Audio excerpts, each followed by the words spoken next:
ओम नमः शिवाय। जय माता दी दोस्तों, हर हर महादेव।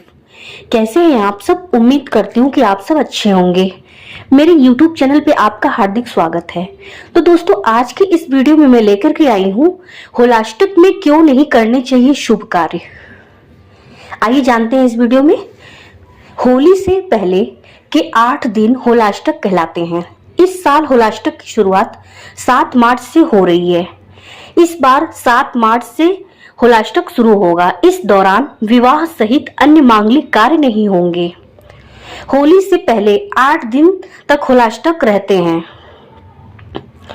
13 मार्च को होलाष्टक समाप्त हो जाएगा तथा इस दिन होलिका दहन भी होगा। आमतौर पर होली के बाद विवाह और मांगलिक कार्य शुरू हो जाएंगे, लेकिन इस वर्ष 14 मार्च को मनमास शुरू हो रहा है। मनमास के दौरान शुभ कार्यों पर रोक रहती है।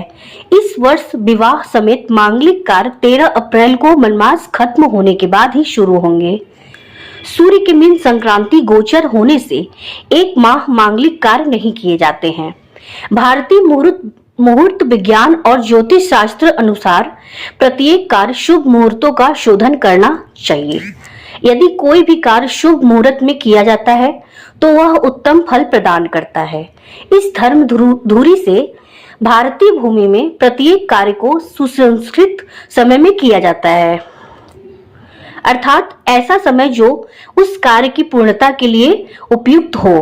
इस प्रकार प्रत्येक कार्य की दृष्टि से उसके शुभ कार्य समय का निर्धारण किया गया है। इस समय विशेष रूप से विवाह, योगोपवीत, नए निर्माण व नए कार्यों को आरंभ नहीं करना चाहिए। ऐसा ज्योतिष शास्त्र का कथन है कि अर्थात इन दिनों में किए गए कार्यों से कष्ट, अनेक पीड़ाओं की आशंका रहती है तथा विवाह आदि संबंध विच्छेद और कलह का शिकार हो जाते हैं। फिर अकाल मृत्यु का भी खतरा होता है। बीमारी होने के कारण बढ़ जाते हैं।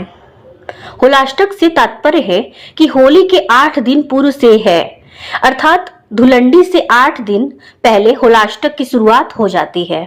इन दिनों शुभ कार्य करने की मनाही होती है।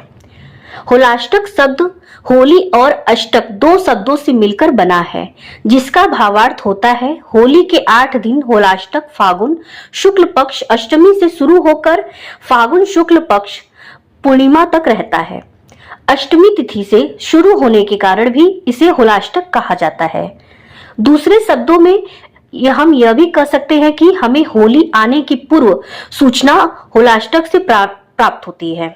इसी दिन से होली उत्सव के साथ साथ होलिका दहन की तैयारियां भी शुरू हो जाती है।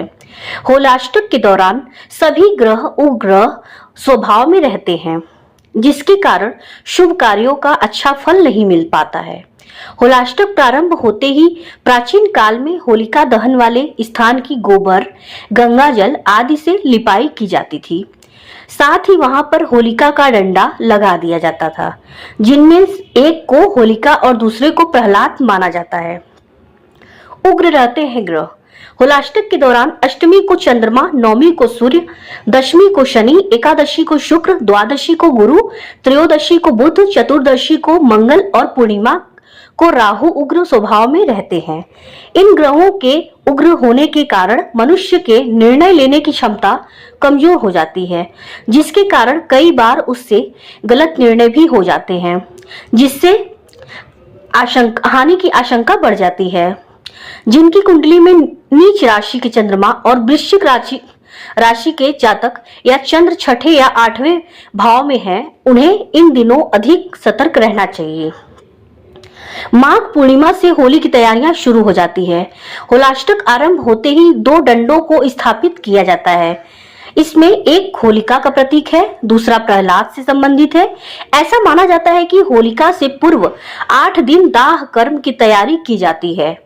जब प्रहलाद को नारायण भक्ति से विमुख करने के सभी उपाय निष्फल होने लगे तो हिरण्यकश्यप ने प्रहलाद को इसी तिथि फागुन शुक्ल पक्ष अष्टमी को बंदी बना लिया और मृत्यु हेतु तरह तरह की यातनाएं देने लगे, किंतु प्रहलाद विचलित नहीं हुए। इस दिन से प्रतिदिन प्रहलाद को मृत्यु देने के अनेकों उपाय किए जाने लगे, किंतु भगवत भक्ति में लीन होने के कारण प्रहलाद हमेशा जीवित बच जाते थे। इसी प्रकार 7 दिन बीत गए। 8वें दिन अपने भाई हिरण्यकश्यप की परेशानी देख उनकी बहन होलिका, जिसे ब्रह्मा द्वारा अग्नि से न जलने का वरदान था, प्रहलाद को अपनी गोद में लेकर अग्नि में भस्म करने का प्रस्ताव रखा, जिसे हिरण्यकश्यप ने स्वीकार कर लिया। परिणाम स्वरूप होलिका जैसे ही अपने भतीजे प्रहलाद को गोद में लेकर जलती आग में बैठी तो वह स्वयं जलने लगी और प्रहलाद पुनः जीवित बच गए, क्योंकि उनके लिए अग्निदेव शीतल हो गए थे। तभी से भक्ति पर आघात हो रहे इन 8 दिनों को होलाष्टक के रूप में मनाया जाने लगा और तभी से होली मनाई जाने लगी। तो उम्मीद करती हूँ दोस्तों आपको मेरी वीडियो पसंद आई होगी। अगर वीडियो पसंद आई तो प्लीज हमारे चैनल को सब्सक्राइब करें, वीडियो को लाइक करें, कमेंट करें, शेयर करें और हाँ, बेल आइकन प्रेस करना बिल्कुल ना भूलें। जय माता दी, हर हर महादेव दोस्तों।